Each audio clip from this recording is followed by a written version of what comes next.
Greetings, my fellow Jamaicans at home and in the diaspora. The Christmas season is usually celebrated with the expectation that each one of us has an obligation to be actively engaged in promoting peace and goodwill in our speech and conduct. We are therefore expected to let both the beauty and duties of our life be seen in who we are and what we do.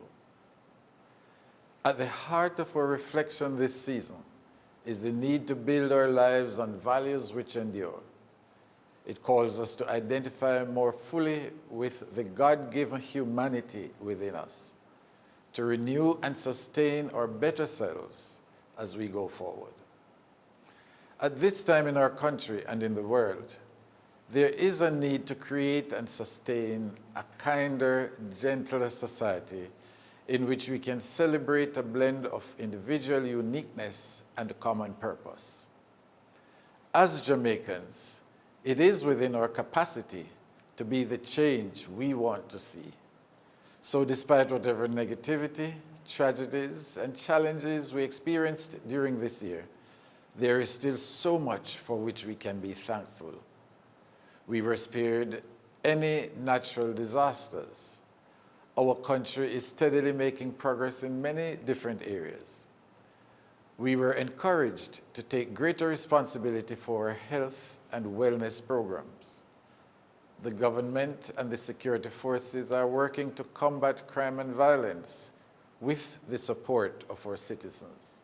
On the global stage, we have seen this year, among others, our indefatigable Shelley Ann Fraser-Pryce returning to her winning ways, and in the process is mentoring our next generation of athletic stars, along with their coaches and managers.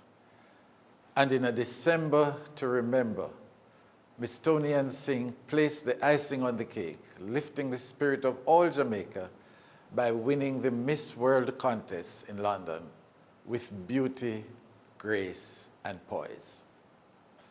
I thank every citizen who makes special efforts to bring joy to others, especially to those who are less privileged. We owe it to ourselves and succeeding generations to be the architects, builders, and protectors of our people. I invite my fellow Jamaicans to move beyond a ritualistic or overly sentimental approach to the season as we strive to establish our country on the firmest foundations. I hope the spirit of Christmas will move us to share even more than before, and we will enjoy the satisfaction that comes from giving. I believe that with determination in our hearts, we can light candles of hope and courage to sustain us even in the darkest of times. Lady Allen joins me in extending to each one of you our sincere wishes for a peaceful and happy holiday season.